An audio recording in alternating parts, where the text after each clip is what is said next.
माँ और सास में फ़र्क। कहानी जो दिल को छू गई। मनीष अपने माता पिता का इकलौता बेटा था। बेटे की शादी हो गई, घर में बहू आ गई। माता पिता की खुशी का ठिकाना ना था। माधुरी की मनीष के साथ शादी को मात्र 2.5 वर्ष हुए थे, लेकिन ससुराल में माधुरी का मन नहीं लग रहा था, क्योंकि ससुराल के माहौल में वह अभी भी पूरी तरह रम नहीं पाई थी। उसके सास ससुर पुराने विचारों के थे और वह अभी भी चटाई पर बैठकर खाना खाना पसंद करते थे।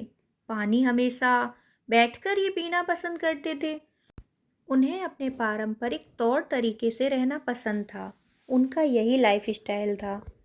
तौर तरीके पुराने हैं। सास सुबह सुबह नहाकर ही रसोई बनाने पर जोर देती है, फिर चाहे खाना बनाने में पसीना पसीना ही क्यों ना हो जाए। हालांकि मनीष माधुरी को बहुत चाहते हैं और उनका हर तरह से ख्याल भी रखते हैं, लेकिन पुराने लाइफ स्टाइल की वजह से माधुरी को अब लगता है कि उसके पापा ने कैसी जगह शादी कर दी।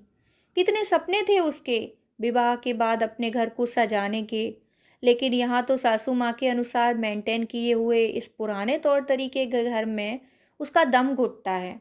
अपने मायके जाती है तब जाकर उसे लगता है कि जैसे खुली हवा में सांस ली हो।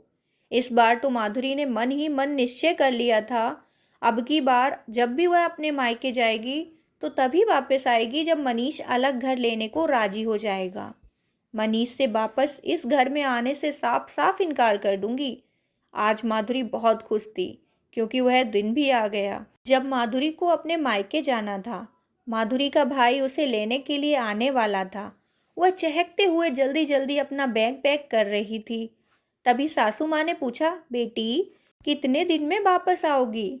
तुम्हारे बिना कुछ अच्छा नहीं लगेगा, जल्दी वापस आ जाना। माधुरी ने मन ही मन सोचा, अच्छा नहीं लगेगा, या अब आपको आराम करने का टाइम नहीं मिलेगा? अब आपके आराम में खलल पड़ेगा और अब घर का सारा काम भी तो आपको ही करना पड़ेगा। पैरों में दर्द होने का ढोंग भी नहीं कर पाओगे। परंतु ऊपरी दिखावे में माधुरी ने कहा, इतने दिनों के बाद माँ के घर जा रही हूँ तो महीने 2 महीने तो रहूंगी। वह जवाब सुनकर माधुरी की सास चुप रह गई। माधुरी मन ही मन बहुत खुश थी। सोच रही थी कि अब इन खड़ूस लोगों से छुटकारा मिलेगा। मायके में पहुंचकर माधुरी ने चैन की सांस ली। उसकी माँ, भैया, भाभी और छोटी बहन सब ने उसको सिर आंखों पर उठा लिया। दिन भर बातों से किसी को फुर्सत नहीं मिली। हंसी मजाक के माहौल में कब शाम हुई पता ही नहीं चला। रात में माधुरी की पसंद की बेडमी पूरी, आलू की सब्जी, मलाई कोफ्ता और बूंदी का रायता माँ और भाभी ने मिलकर बनाए थे। माधुरी ने अपनी भाभी की बलैया लेते हुए कहा, भाभी तुम्हें अभी तक मेरी पसंद याद है? भाभी ने हंसते हुए कहा कि माँ जी है ना, याद दिलाने के लिए, भूल कैसे सकती हूँ। माधुरी माँ के गले लग गई। माँ, मैं आपको बहुत मिस करती हूँ। मेरी सास आपके जैसी क्यों नहीं है? और भाभी को देखकर उसने आह भरी और कहने लगी, भाभी आप कितनी किस्मत वाली हैं जो आपको इतनी अच्छी ससुराल और मेरी मम्मी जैसी इतनी अच्छी सास मिली। सुनकर भाभी और मम्मी दोनों मुस्कराने लगी, बोली तो कुछ नहीं। अगले दिन माधुरी ने भाभी को कहते हुए सुना, उसकी भाभी भैया से कह रही थी, आप कैसी बातें करते हो? मैं दीदी और माँ के साथ बाजार नहीं जाना चाहती, मुझे आपके साथ जाना है। मैं कितने दिनों से सोच रही थी आपके साथ जाकर अपनी पसंद की शॉपिंग करूंगी, और आप हैं कि मना कर रहे हैं। मैं सिर्फ और सिर्फ आप ही के साथ बाजार जाऊंगी, बस।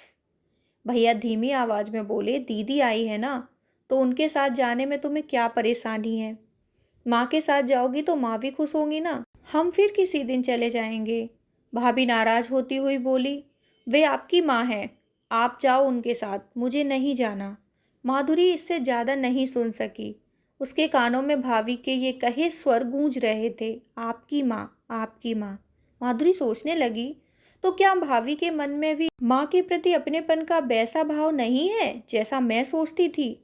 भाभी भी मेरी माँ को पराया समझती हैं। भाभी के पति की माँ, भाभी की नहीं। अब माधुरी के अंतर मन ने कहा, हाँ वे तुम्हारी और तुम्हारे भाई की माँ है, भाभी की माँ नहीं, भाभी की सास हैं।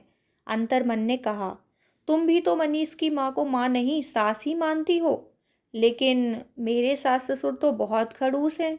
अपने अंतर्मन से बचाव किया तो तुम्हारी भाभी की नज़र में तुम्हारी माँ खड़ूस होगी। माधुरी की अंतरात्मा ने जवाब दिया। अब माधुरी को अच्छी तरह से समझ आ चुका था कि यह सब नज़र का फ़र्क है और दो परिवारों का फ़र्क है।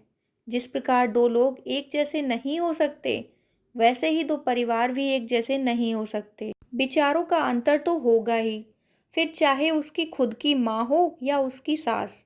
आज जिस प्रकार वह अपनी सास से छुटकारा पाना चाहती है, शायद ऐसे ही उसकी भाभी भी यही चाहती हो। नहीं, अब मैं ऐसा नहीं करूँगी। मैं मनीष को उसके माता-पिता से अलग करने की भूल नहीं करूँगी। माधुरी कितना गलत थी, उसको अपनी गलती का एहसास हो चुका था। आज जब माधुरी ससुराल पहुँची, तो ममतामयी सास को अपनी बहू की राह निहारते हुए पाया। उन्होंने माधुरी को जीवन का सिद्धांत समझाया और उसके दिल में प्रेम का सागर भरा। अगर आपको हमारी स्टोरी पसंद आई है तो कमेंट बॉक्स में अपनी राय ज़रूर दें। धन्यवाद।